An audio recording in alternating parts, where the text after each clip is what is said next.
Next up on stage is my dear friend Michael Schäffner from Duetto. He's doing a keynote of 20 minutes. Questions, if you have questions from the audience here on site, please keep them for the next panel because he's going to be sitting on the panel as well. If there's questions from the live audience online, please drop them down. We will note them down and bring them later on to the panel as well. And as you maybe can be hearing on the microphones, the panel from before is very excited that it went so well. So, join me in welcoming Michael Schäffner from Duetto with his keynote, Automation, How to Take the Leap of Faith. Thank you, Michael. Thank you, Daniel. Can everybody hear me? Yes, very good. So, good morning, everybody. Good to be here. Here's my presentation, very good. So, I want to talk about automation in our industry and outside the industry. Usually, can we maybe get rid of the noise a little bit in the back? Thank you. So, usually in the past, crises have been a great accelerator for innovation. So hopefully that would also help our industry when it comes to automation.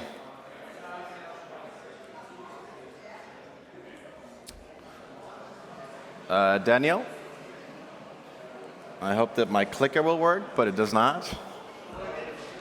Daniel, the clicker doesn't? All right, here we are. So quickly want to introduce myself. My name is Michael Schäffner. I'm based in the Munich region, and I run the sales team for Duetto.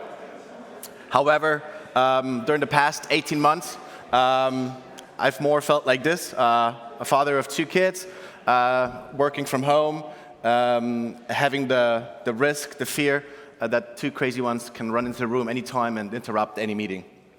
But that actually leads a little bit to the topic of automation, because all of us have been challenged with new situations over the past 18 months, which we will actually expect moving forward, going back into our new lives or our old lives, right? And this is actually where it's all going to take us. I have a bit of problems with the clicker. It doesn't always work. It's a bit frustrating. Here we are. All right, so let's have a look at where our industry currently stands with automation, right? So have a look at this photo here.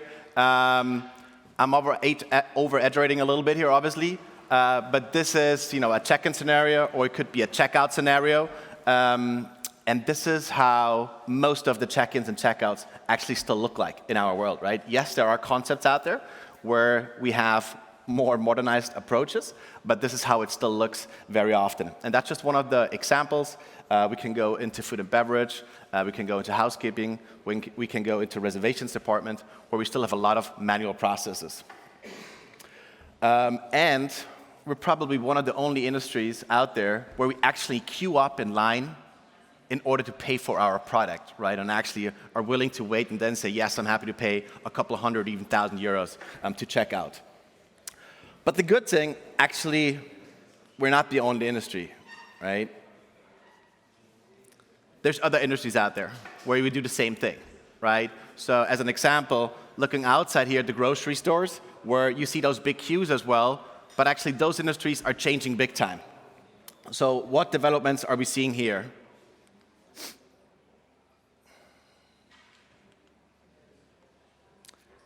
So cash registers, kiosk, right? Like we see it in our hotels as well, which easen up the process, which obviously avoid the queues, but still, if there's a lot of people there, we're still going to have the queues. So a next potential thing, what we could see is what Amazon Go is doing. So not sure if any one of you has been there already, have tried it out. I tested it out before the pandemic. It's a quite scary kind of experience, what you do. So you walk in there, right? You scan yourself with the app, therefore you're recognized. And then you just walk through the store and you grab whatever you see, you put it in a bag or you put it in kind of the wagon, and then you simply walk out, right? So the first time I did it, I felt like I'm a thief, and I just grabbed something as I didn't pay. It's a very weird thing, but that's actually kind of a process of automation where we don't need any repetitive tasks, manual interactions, which will help us a lot to make lives easier. And then, again, this industry is moving quickly, right? So not sure who's using gorillas, but that obviously brings it to the next level, where you just order, and depending where you are, you get your groceries directly kind of brought back home. Obviously, one problem, one challenge for us here is we cannot take a bag, take it out of a room, and bring it home, right? So that option obviously would not work for us. So let's have a look at this big boy here, right? So we're coming from groceries, we're going into the kitchen. As you can tell, I like food and beverages. So Forwork, what they've done is to change an industry, that changed the whole kitchen appliance, right? So they brought in a device where automated processes were helping off the cooking process.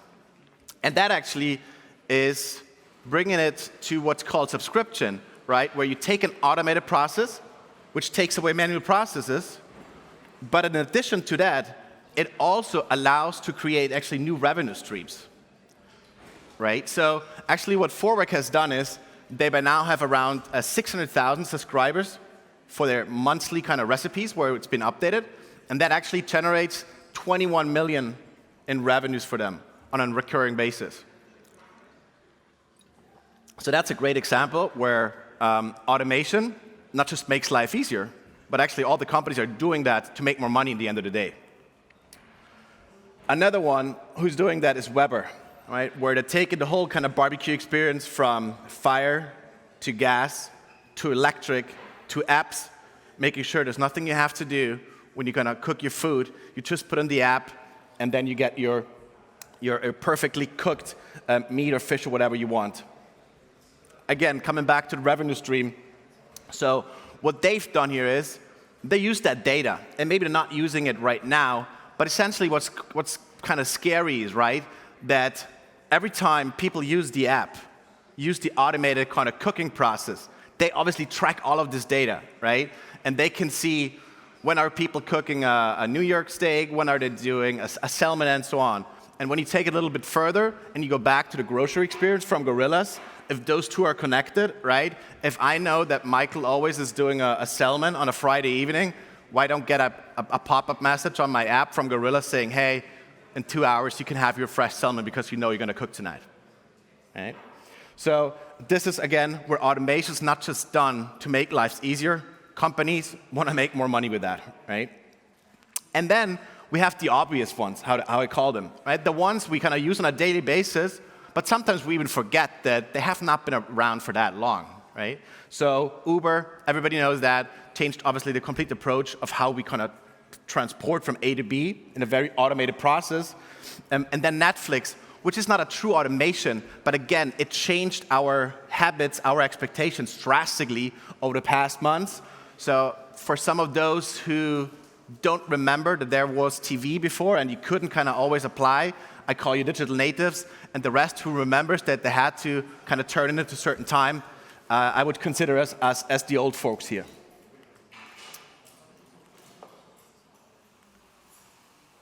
All right, so, and then came COVID, right? So obviously COVID had a big impact in our industry, which challenges us to kind of fast forward that approach of automation.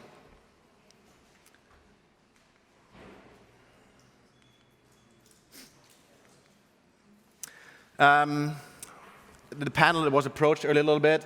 We have a huge challenge that there's not enough staff around. We could sell more rooms, we could have higher occupancies, but we simply don't have the people around. Just when you look at the Accor webpage, right, they have here 14,000 open positions, and there's many, many hundreds of thousands more out there. So one big challenge, we have no staff, therefore we need automation. The second piece is that the new generation has a different approach, has a different expectation in a job. So meaning they're not really used to do any repetitive tasks, and also don't see the reason behind it because they are used that a machine can do it for them, right? So when I did my kind of apprenticeship, it was normal that you do a check-in, check-out, 100 people in and out. Now when I'm 18, 19, and I would go into there, I would ask myself, why am I doing this? A machine can do that, right? So it doesn't really make sense for me to do that. So there's a very different expectation. The new generation wants to be in control. They want to do brain work.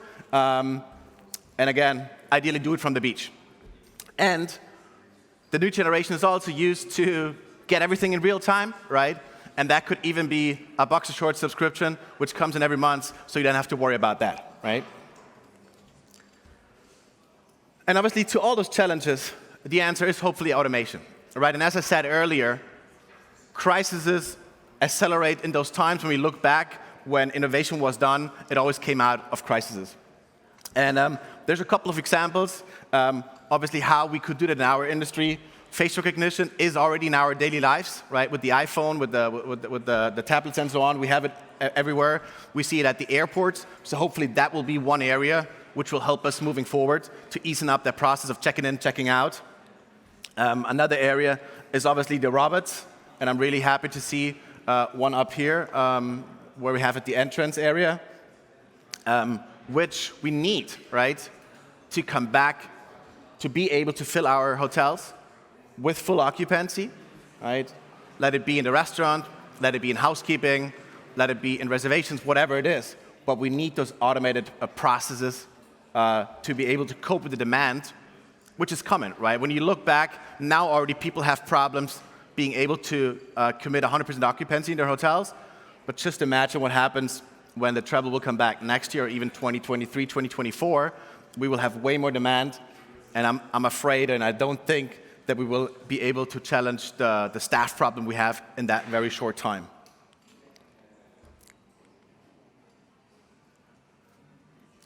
The good thing is that we shouldn't think that automation actually kills jobs, right? So the good thing is that the machines always need the human brain as of now.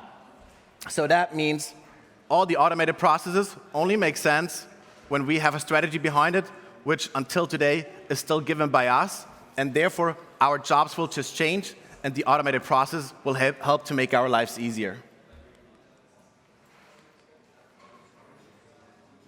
In order to do that, obviously the whole tech stack is critical. So coming back to the panel, what we had earlier, we need to make sure that our tech stack is in place, it's up to date, it's open, that everybody can speak to each other, and that actually enables us the automation, which is the core foundation of that whole exercise. However, we cannot do this overnight. We slowly got to adapt here, making sure we go step by step, and therefore we should go into like a healthy approach where the human and the machine go hand in hand and slowly go into that transition. I want to kind of hand it out here and hand over to the panel with a quote from Tom Preston, who's the founder of GitHub. And he said, you either create automation or you get automated. So we all should ask our questions, like, do we want to be innovators? Do we want to be pioneers? Or do we just want to wait and see what's happening? Thank you.